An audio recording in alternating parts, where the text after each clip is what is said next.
Well, it seems everybody's favorite collection of incels, the CPAC conference, has gotten together for their fun jamboree of denying there are many pedophiles among them and pretending it's on the other side and pretending they're not all corrupt and insider trading and gotten rich off of government deals through Donald Trump and got pardoned, and the collection of sort of misfits that will be there. Well, it's quite a group, but they found a way to top the usual even this year. You may be familiar with Viktor Orban. We've talked about him before. He is the model for Republicans here. He's the leader of Hungary. And when he came into office, international organizations rated Hungary as one of the strongest democracies. This is a tale, folks, that we need to pay attention to. He'd been originally a democracy reformer. So for the fake sort of liberals or leftists, the Glenn Greenwalds and Matt Taibbi's and people like that still pretend they could care less about these issues. Remember, there are frauds that will do anything to get power. And Orban was one of them, like some of the ones who've jumped to the other side for money and power and anything else.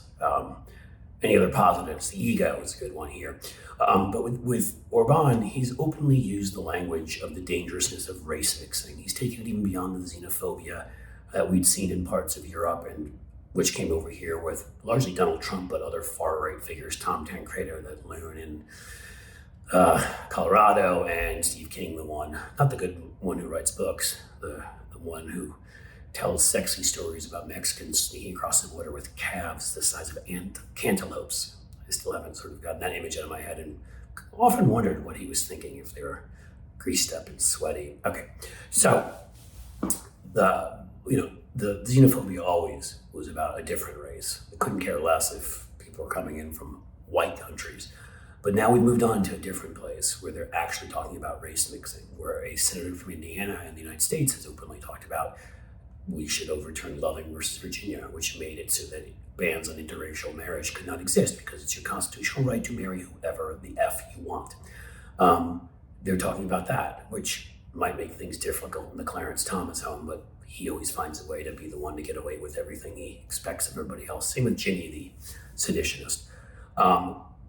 So this is language on the right now. And now they've invited a figure. I mean, this is the closest thing. And again, I don't like to just throw this out there, but this is the closest thing to Hitler we've had since the 1940s.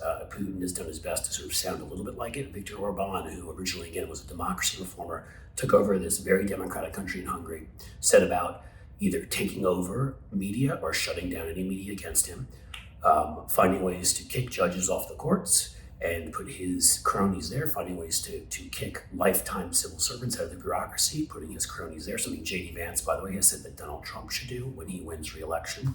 God help us all.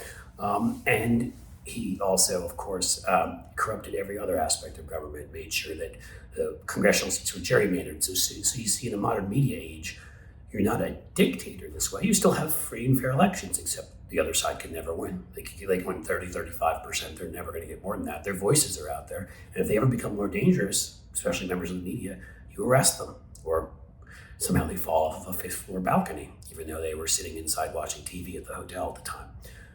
Orban was invited to speak at CPAC. Tucker Carlson has gone over and sat down with Orban and interviewed him. Donald Trump endorsed him.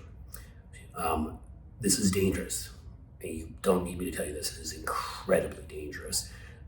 Molly Katzen brought up on Twitter, and damn it, my computer, but I'm going to give this to you because Molly is smart. There we go. Screen lock happens too quickly. What Molly had to say was, for the first time since the 1940s, a European leader is openly using race-mixing language of the Nazis. Knowing this, and largely because of it, CPAC has invited him to give a speech on its first day. This is, again, I don't say great things about the Republican Party of George H.W. Bush, or certainly I hated the Republican Party and thought it was awful of George W. Bush, the Republican Party of Reagan. In Reagan's party, they used to call people like this the crazies, right? They were the ones on the far right, Pat Buchanan and others. They tolerated them. Reagan would make jokes about the right hand having to pay attention to what the far right hand was doing. But they didn't control everything. And again, not enough time to go through the history, a lot of it with those crazies like Pat Buchanan rising up higher and having an influence in running for president, and Newt Gingrich taking over the House and the rest, and all. But the thing is they're not hiding it anymore. It's completely open. There again, an Indiana senator was named Braun.